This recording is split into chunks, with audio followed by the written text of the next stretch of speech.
on Maui. So it's been an interesting experience for me. My experience has been that people want Maui even more than they did before.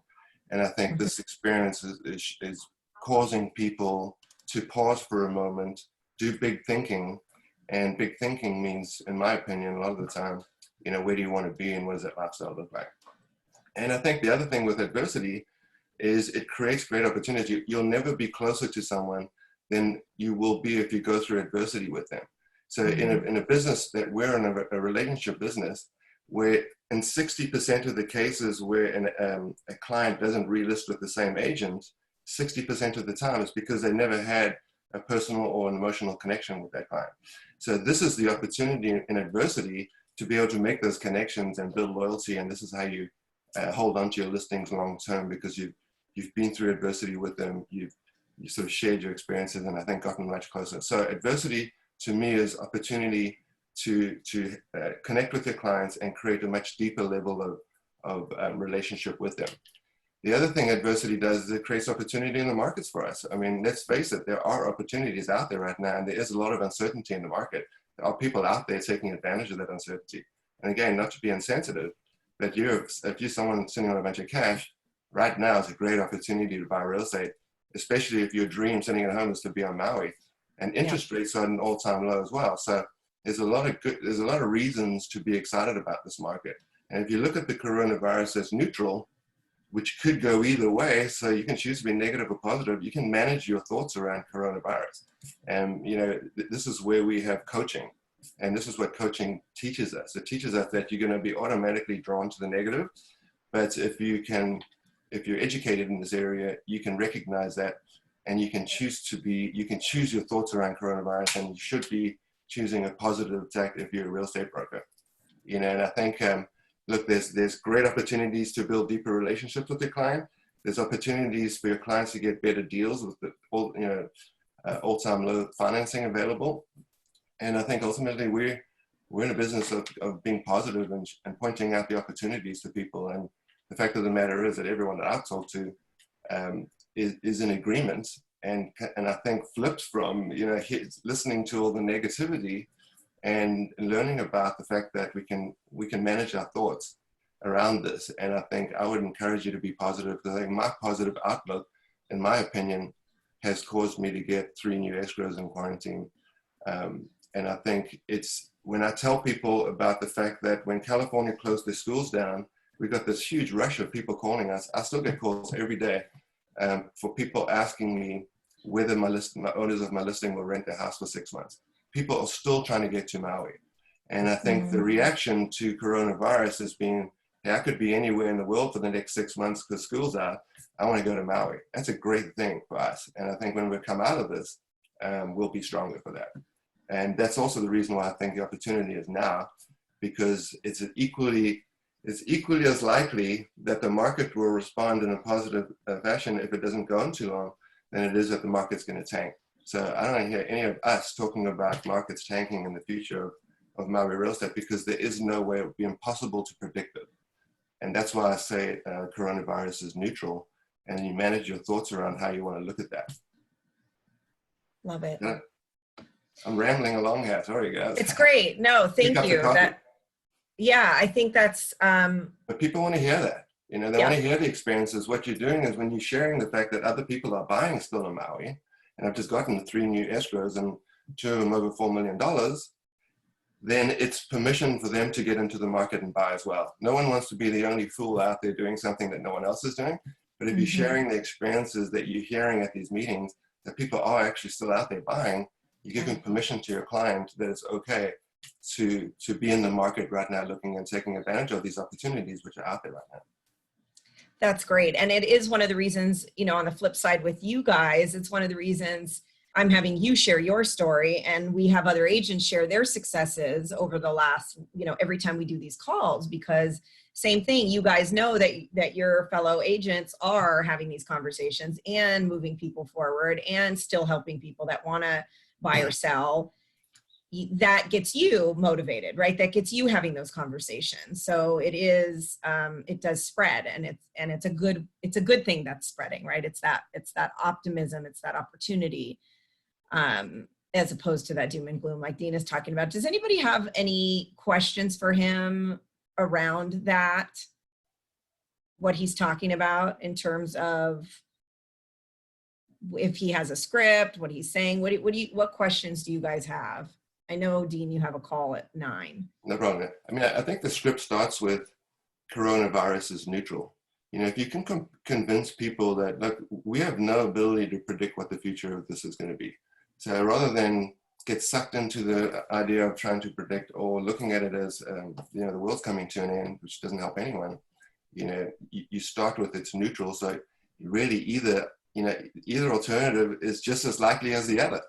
So let's talk about this one, you know what I mean? And what's going on, and look at what's going on in Maui now. People are still buying, people are still calling every day, wanting to move to Maui for the next 6 months. You know, what does that mean? You know, and again, I think it's encouraging them, it's giving them permission that it's okay to be out there in the market right now, instead of sitting at home watching CNN and thinking the world's coming to an end. You know? Yep. Who has a question for Dean? You guys are way too easy. I know. Not a question, but more of an agreement with Dean, you know, that's just,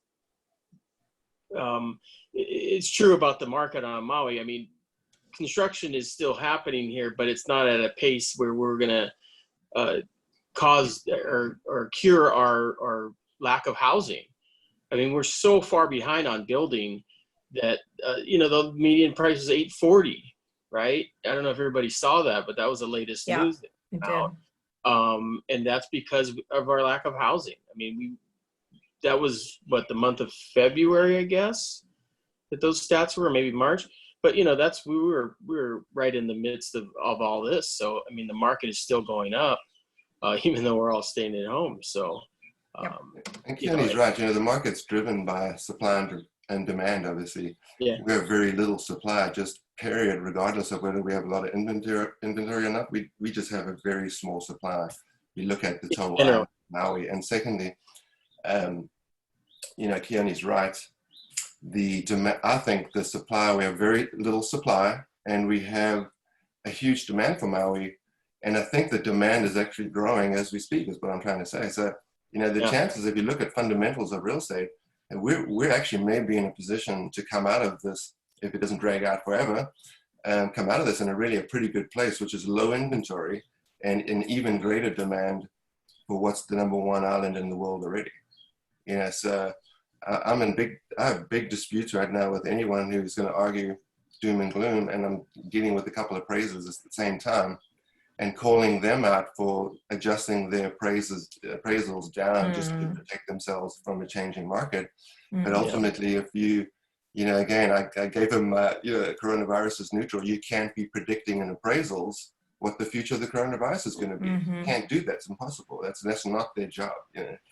And they're pointing out the fact that you look at fundamentals of real estate, supply and demand, we, in all likelihood, based on fundamentals, we'll be in a better place if this, you know, is in fact over in 2-3 months. Yeah, and the proof is that, you know, the stat went up to 840, right?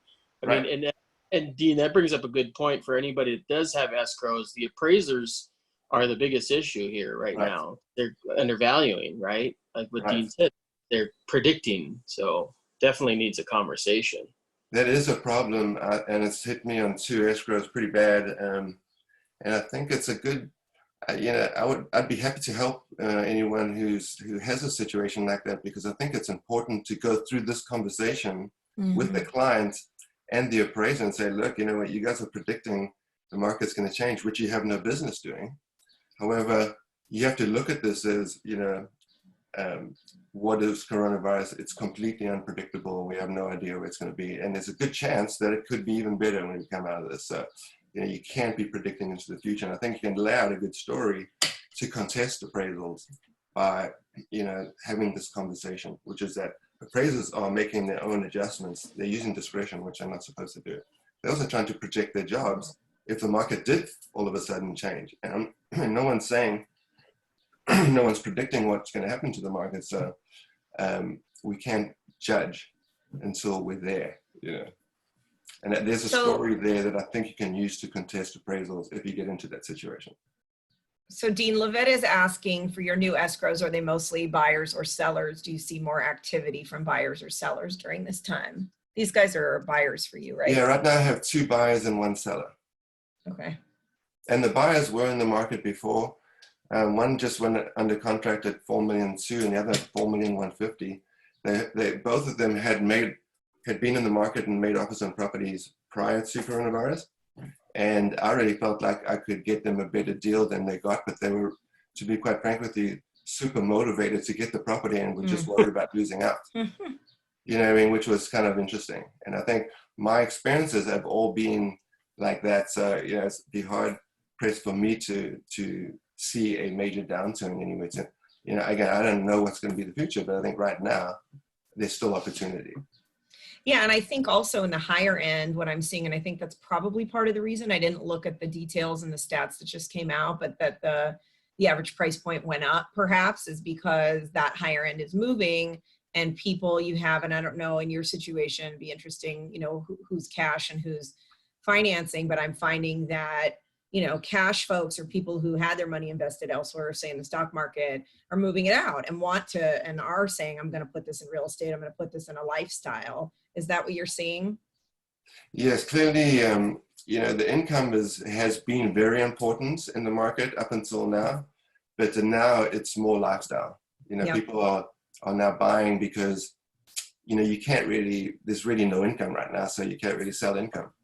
But ultimately, the people that are buying are the people that have been on the fence or have been interested in Maui in the past and are sitting at home staring at the walls going, you know, hey, I don't need to be living here in LA or Seattle. I could be anywhere right now, and where do I want to be? And those are the thoughts that people are having right now. It's the big thinking.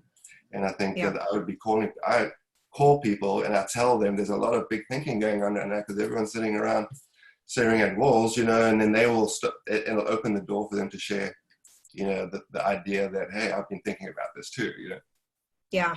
I've got a couple of questions about what we're talking about now in terms of lifestyle and affordability. So I think part of it I want to maybe put in perspective. So part of it's a question to Dean and part of it's a question to the rest of the agents here. My thought would be that most of the people that are in a place where they can have that conversation about where do I want to live for 6 months, that would definitely seem like it's the higher end, very limited spectrum in our market. How many of the everyday buyers that can't afford a second home or aren't able to pick up and move for 6 months, how many of them are in that same place where lifestyle is what's driving the decision? Yeah, that's a good point, Kelly. I think, you know, my experience has been that everyone is, you know, the big thinking is different to everyone, right? So you may be, you know, living in a city, not necessarily dreaming of having a multi-million-dollar home in Maui, but you might be in a big city dreaming of moving to the suburbs. But I think everyone's looking at the rest of their lives, regardless of whether you have money or not, or whether you can move to Maui or not. We're in the business that we're in, so obviously, you know, that's resonates more with us. But ultimately, I think everyone is looking at their lives and wondering or thinking or trying to plan out what that looks like right now, because we just have never had so much time on our hands, and there's never been a time where there's no sports on TV. I mean, that's just crazy. Yeah, I think, and our board president sent out, if you saw that email, which had the stats in it too, you know, it was a poem from, to that point, as far as what people are doing and what they were thinking. Did you guys get that on Rams Thursday Things? It was a poem that was from, what was it during? It was another crisis where after, hang on, I'm going to look it up real quick. Hey, can I just add one thing, Lisa? Oh, sorry, are you looking Yeah. up? Hey, I wanted to add something, Kelly, too. I think the opportunity on the Big Island, in particular, in my opinion, is on Oahu. So those people that are having those thoughts, I think if I was going to target someone that's in your demographic or your market, I might be considering Oahu as a target for people who are sitting in their homes, you know, thinking, you know, I'm retired or retiring or want to retire. I could be living on the Big Island right now, and I could make you know, I could probably make a good buy, and, you know, value-wise, probably less expensive on the Big Island, I'm guessing. So there's an opportunity to upgrade your lifestyle. If you're someone in Oahu, that could go and purchase a property in a big island for much less money and improve your lifestyle. I think Oahu is a great opportunity for us right now. And the other thing I think is that the second home market, which has been lagging, you know, it's Kapalua and Kalapali people and Wale, that market has been lagging, no question, right? But I think what's happening is the second home market is going to have a strong run coming out of this because, as Kaylee was saying, there are people that are sitting home. There's that I can be away for 4 to 6 months a year. Why am I here? People, and that's our target. But I think the second home market is gonna make a run, and that's the market that's been lagging up until this point. You know, going back to the appraisal, you can help the appraisers too by doing, you know, a CMA, but be cautious when you do a CMA and not do it by price. You have to do it by, you know, size of lot, size of house. If you do it by price, they won't even talk to you. And you can use, let's use Makwa and Pukalani, for instance. You could use some of, if your house was in Pukalani, but you didn't have comps there, you could use Pukalani, but you couldn't use Pukalani because the comps in Makwa were junk, if that makes sense.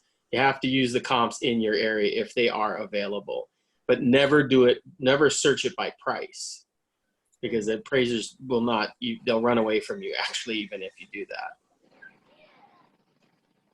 But you can change that. Thank you. Do, because they're very egotistical.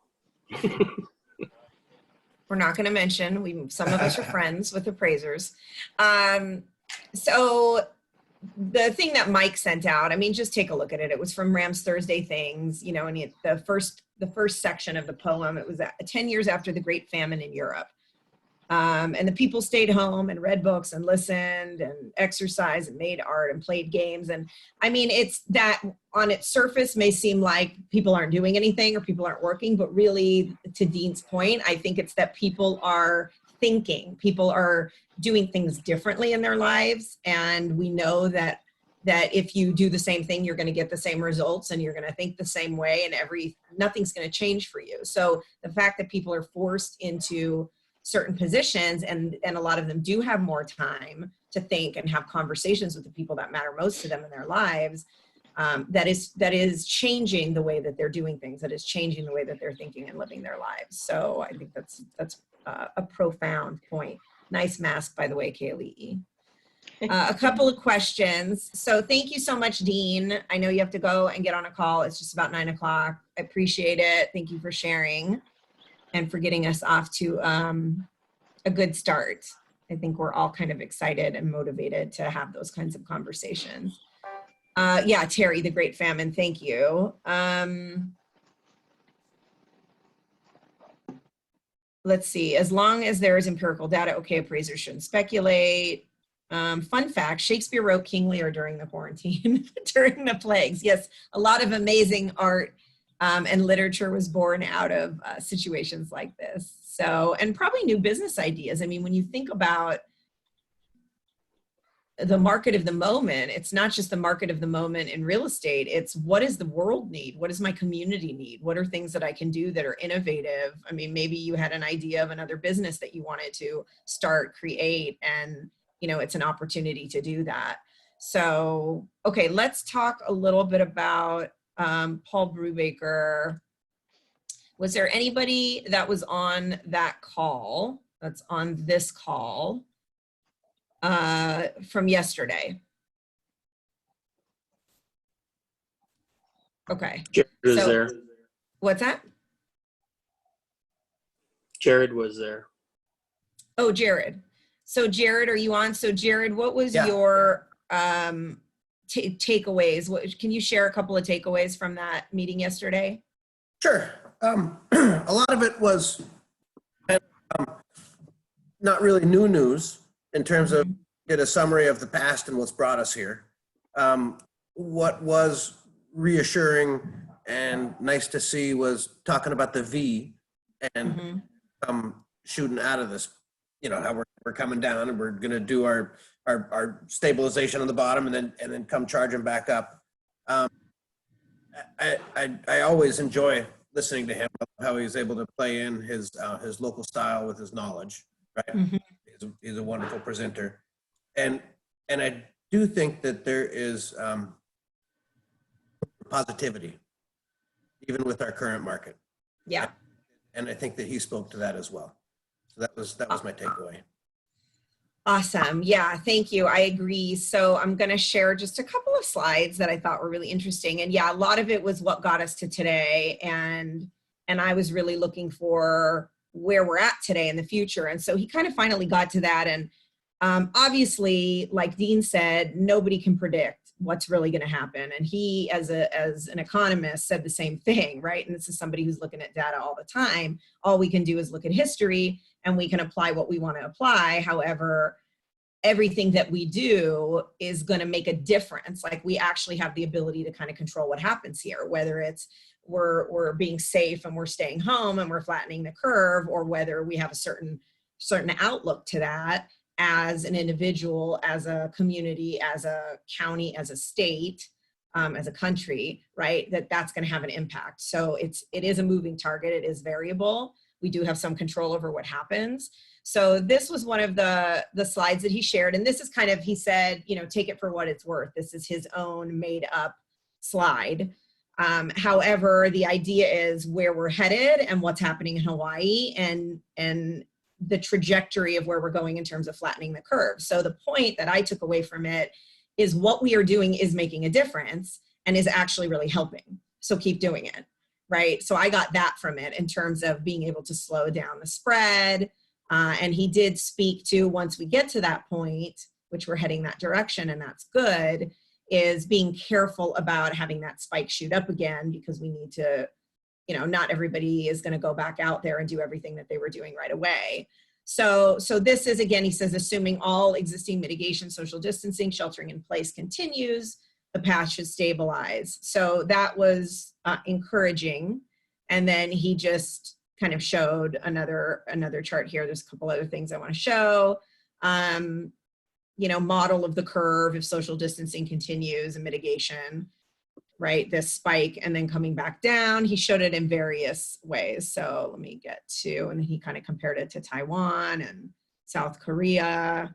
There's a couple other things that I wanted to share here. This was also an interest. Yeah, what's that? Can you have that sent to us too? I like looking at this kind of stuff. Yeah, sure. I'll send it to you. So the other thing is, he mentioned, just in terms of data and being aware of who it's affecting, and I mean, kind of, we know some of this, but that 80% in terms of the COVID cases that were confirmed in Hawaii were residents returning from other areas. So in a way, that was also very good and positive, because what he's saying is we didn't have too much of an epidemic going on here. It was returning people. Those people have been, self-quarantining. So that's been really helping. He did also show the statistics in terms of who it's most adversely affecting and who's at the highest risk in terms of it being an issue as far as like mortality and that it's deadly. And as we know, right, so he went to the people over 60 plus, and there was another chart that showed like, I think 70 and 80 plus.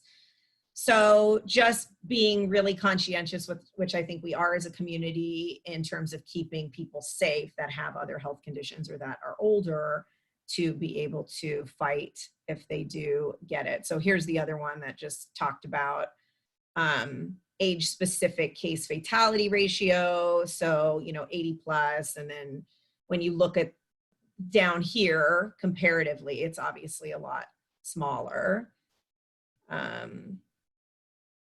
So he did speak to new residential listings, just in terms of some data with Hawaii Island and Kauai combined, and just how we had that kind of, he called it off a cliff, big drop off, which happened just in general economically because everything shut down and people weren't able to keep traveling here. So, this is what happened, and it's a temporary state, and we're already seeing a little bit of that shift, which he spoke to.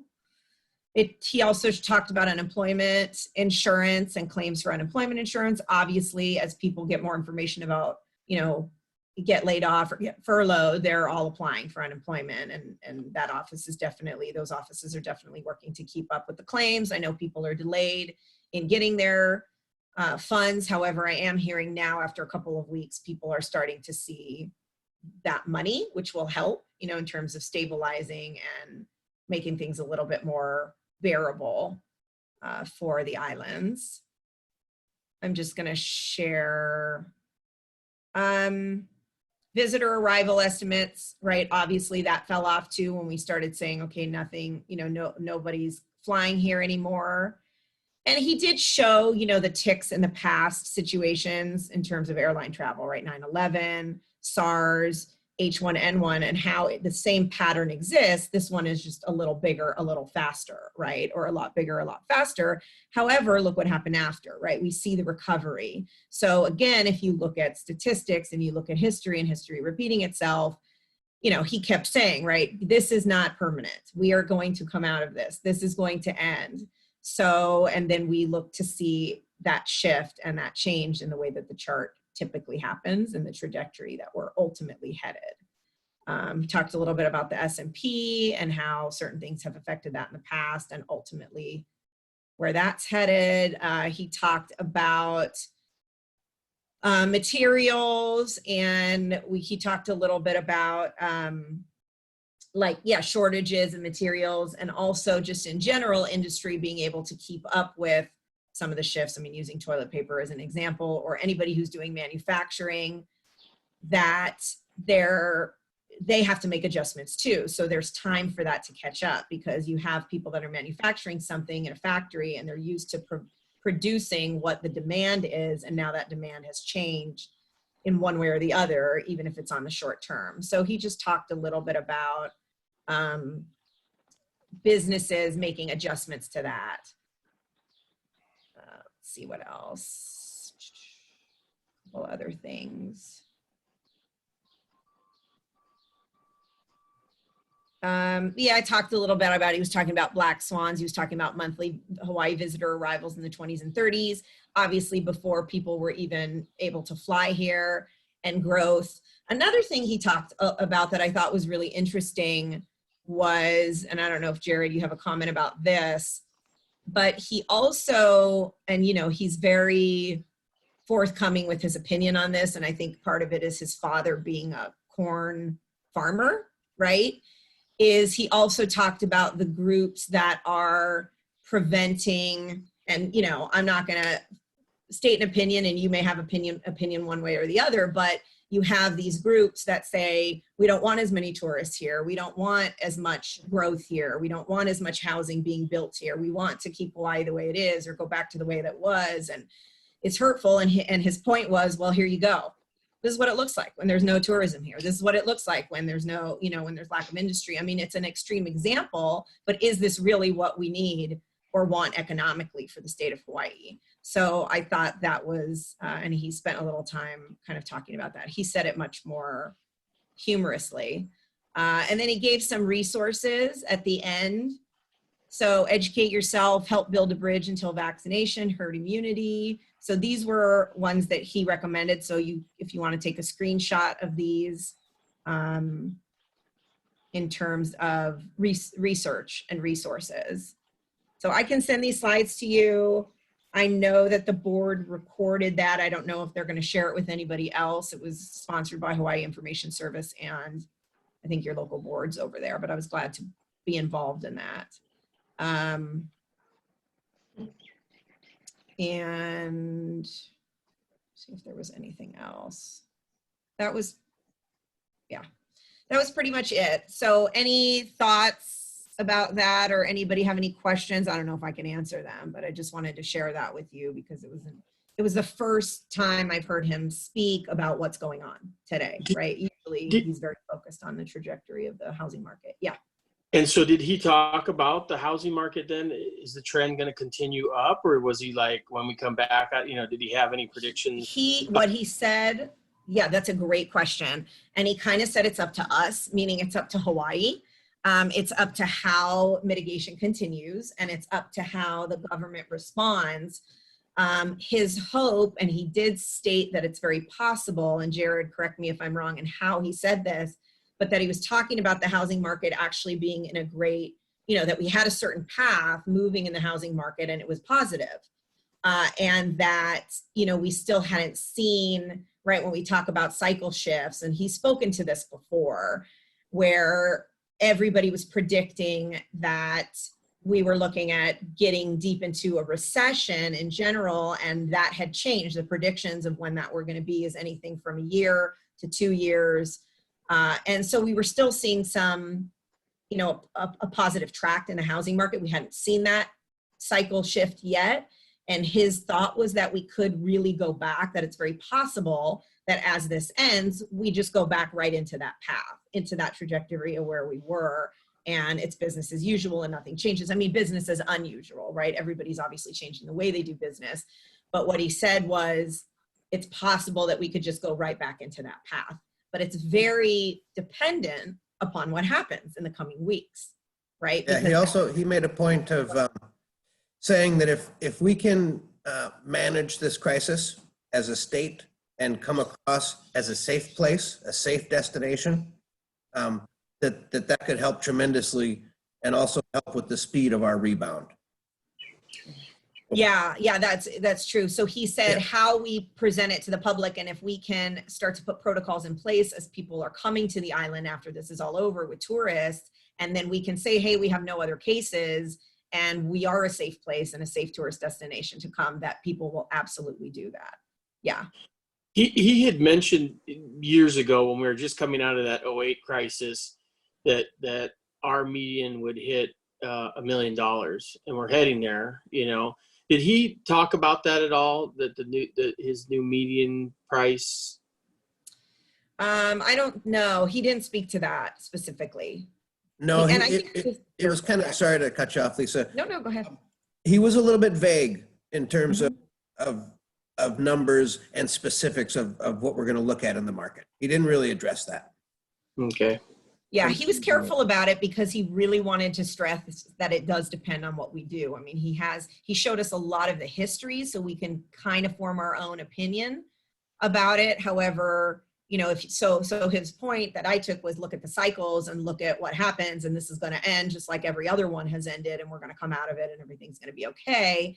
But at the same time, the timeline of that and exactly what that's going to look like is going to be very much dependent upon what we do. And he didn't have a ton of, I shouldn't say this, but it didn't seem like he had a ton of faith in what we've been doing. I mean, he felt that, and a lot of people have said this, that our reaction time was a little bit slower than it could have been. And if you look comparatively to the rest of the world and things that they've done, he felt that was a little bit of a backward step in how we're handling it. However, now things are going better. And so, the optimistic side would be, okay, we've learned, and now we're learning from those mistakes, and we're going to go ahead and follow what's working, and we're going to look at examples of what other countries or areas have done, and we're going to do that, and we're going to do it faster. And if that happens, it seemed like it was very, positive, but he wouldn't say one way or the other. Lisa, can I chime in here? Yes. Oh, hi, Dan. Yeah, you were on it. I think he touched on it yesterday. The news has been pretty much all over it, and basically everybody's talking about the way forward here. And the way forward is testing and tracing. And so that's going to be the new normal for all of us, for Americans, for 8 to 12 months until a vaccine is developed. And what I mean by testing and tracing is that the major pharmacies all announced yesterday that they're going to have kits. So all your CVS, your Walgreens, everyone's going to have a kit in their pharmacy where the average person can walk into the pharmacy and ask for a COVID kit to find out if they've got it. And it's a swab that they'll hand back to the pharmacist, and the pharmacist will give them an answer in 15 minutes. There also will be serology tests where you can do a finger prick and give a little sample of blood where they can find out if you've had it. And that's how we're going to move forward, because they're going to basically say, okay, you've got it or you don't have it. You need to contact the people that you've been in contact with, and then you need to quarantine yourself for for 2 to 3 weeks until they can get a virus. I would also suspect that anyone coming to these islands in the future are all going to be tested at the very least with a temperature gauge as they're coming off an airplane. Like that's probably coming almost assuredly, that when they step off the plane, they'll get their temperature taken.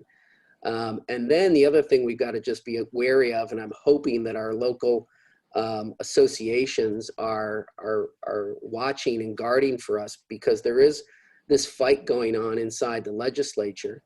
You've got Bruce Anderson, who wants to extend this into May, as far as May 15th, another 2 weeks. And then you've got Ige's office, who wants to open up the state on May 1st, and that internal battle is going on. And then there's a group of legislators that are putting together a bill to hopefully get signed to ban all tourist travel to the Hawaiian Islands for 3 months. And they're going to present that to Ige.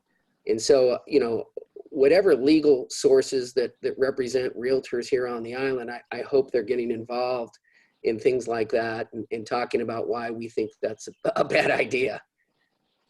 Yeah, thank you for sharing that. I had not heard any of that about the pharmacies, and fascinating.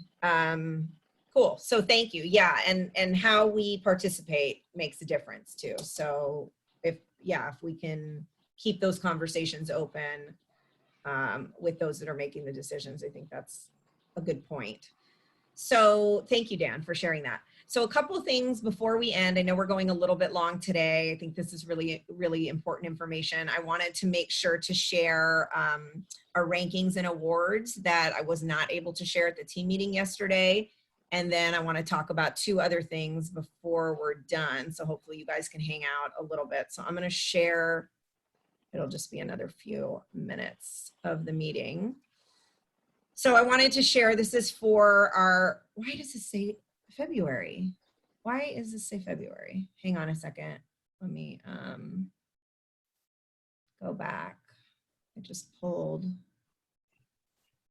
this is what happened yesterday, but I pulled the one from my email and it was the wrong one.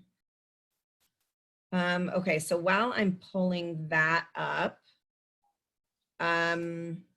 I do want to talk about something really interesting that happened in Texas today. And it's a fairly small community and fairly small board in MLS. However, they made the news because I think it was yesterday or earlier this week, the MLS decided to shut off their feed, their data feed to Zillow and Trulia. And they posted something about it, and it said, I'm going to read it to you. I screenshotted it. And this is what happens when the agents log into their MLS. It says, which is Paragon MLS, it says effective, it's effective May 1st. GTAR MLS, their MLS will no longer be supplying listing data to Zillow and Trulia. Please consult with your broker about contacting them directly. And they put, after months of information, research, and diligent consideration, the GTAR Board of Directors determined a renewal of our contract with Zillow would not be in the best interest of moving into the future. Brokers and brokerages may choose to select syndication agreements independently. So I thought that was very interesting. Is it a sign for what's to come? I don't know. I mean, those of you with KW understand the significance of that and why a move like that is important, and what the board is doing in terms of protecting, whether it's themselves, their MLS, but the industry as a whole. It's a very bold move. And I do know they did say that they're getting a lot of agents are up in arms about it, right? Because they might not have the opportunity to be able to have their listing syndicated. They don't have KWLS, for example. I mean, if that were to happen, we're in a very good position because we have Keller Williams MLS system. Most other brokerages don't have that opportunity. They could do a contract and they could have their specific listings syndicated out. But I thought that was something that was really interesting that I wanted to share with you. Did they have a reasoning paper on that? All they said was what I mentioned. I mean, at least at this point, that's what they said. And I'm waiting for more information from the team leader of the office that's in that area, who's the one that was sharing that with us on a private page. But they did not consult anybody else. I mean, basically the board of directors had a meeting and they didn't talk to the members. They didn't talk to committees. Now there's probably been an ongoing conversation about it. But anyway, it was very interesting, and we'll see if that's where things are headed. I know our MLS, I mean, Keone, you're on the board, and I was on the board in the past, and we had conversations about that previously. And I think that that's an ongoing dialogue. So, we'll see what happens. Sure, that will come to light as soon, it'll be a top. And I gotta tell you, frankly, I was on the other side of the vote when this happened several years ago. This was well before I knew anything that was going on with Zillow's intentions. This was before, when they were back saying, oh no, we just want to support agents and advertising. We're not going to get into the real estate business. I bought into that. It wasn't with Keller Williams. I didn't know anything about it at the time. And I was like, no, we should share data, because then that way, people can find us. And I was totally of that mindset. And of course, I've completely done a 180 now that I know, right? And of course, things are changing, and now that they are competing with us. Okay, I found it, you guys. Okay, so congratulations. So top close volume, I don't know, this still says February, but it's not, because when I open it, it shows March. So Nicole Kovac, the Maui team, Aloha Group Maui. We had top individuals for March. So Sam Schaus, congratulations. I don't know if he's on. Nicole Kovac, Dean Otto, Sue Deloria for written units, Kevin Space closed units, and Katie Zimmerman listing sold units. So congratulations to you guys. You can use your little icons too at the bottom. You can do little clapping hands or thumbs ups. I'd like to see some of those. Okay. And then top teams for March, Blue Marlin. So the Escaleras, congratulations. Listings taken and written units. 9 Times Network, the Millers, listings taken units. Kaanapali Luxury Living, Greg and Leah. The Maui team, the Markellos. So congratulations to you guys. And Team Montoya, Nancy.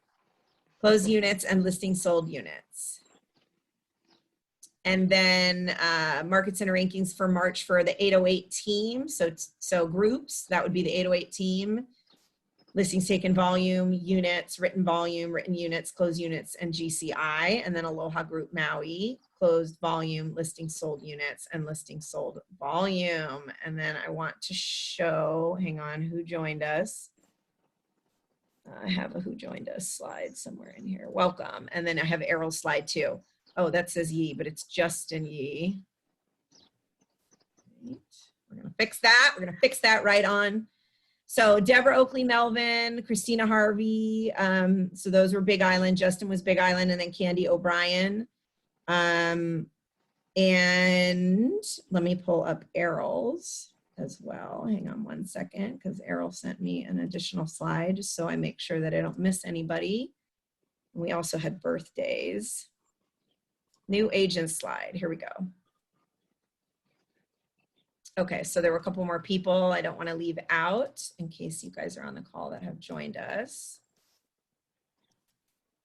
So we also had Andy, Bemrose, Ginny Dixon, Bill, Jared, who's on the call, yay, thanks for sharing today, Jared. Sharuga, and then Christina, who saw on the other slide, Jesse, who is Dan Palomino's nephew. Lauren, Kelly, Tony, and Justin. So welcome to you guys. Thank you. And I'm sorry that I missed that yesterday and I had the wrong information. And then lastly, I wanted to make sure you guys knew, I told you that we have some agents in our company that do things that may also be able to help you in terms of getting into the virtual world, and are offering services in terms of whether it's virtual tours or other services. I know that I mentioned Grace Sales has a Matterport. I know that Acre Media, which is Paul Acre, he posted on the Facebook page yesterday, also is providing services for KW agents. So make sure that you take a look at what they're doing and reach out to them if you need help with showcasing properties that you guys have. Okay, that's pretty much what I have for today. Anybody else have anything before we go? And then let me just see if I have April. birthdays. Okay, lastly, let's wish everybody a happy birthday, and then I'm going to look at the chat box because I see stuff there. So for April, we didn't get to wish those guys a happy birthday. So for everybody who's on the call or not on the call, I saw Gerald's on. Boz, Susan, Errol, Kristen, Shelby, Cynthia, Michelle, Amy, Marcy, Tony, Terry, Ayla, Miranda, the other Marcy, Jack, Anne Marie, Daniel, Kaylee, and Jenny. So happy birthday to all of you for April. Okay, let's look at the chat box and then let you guys go.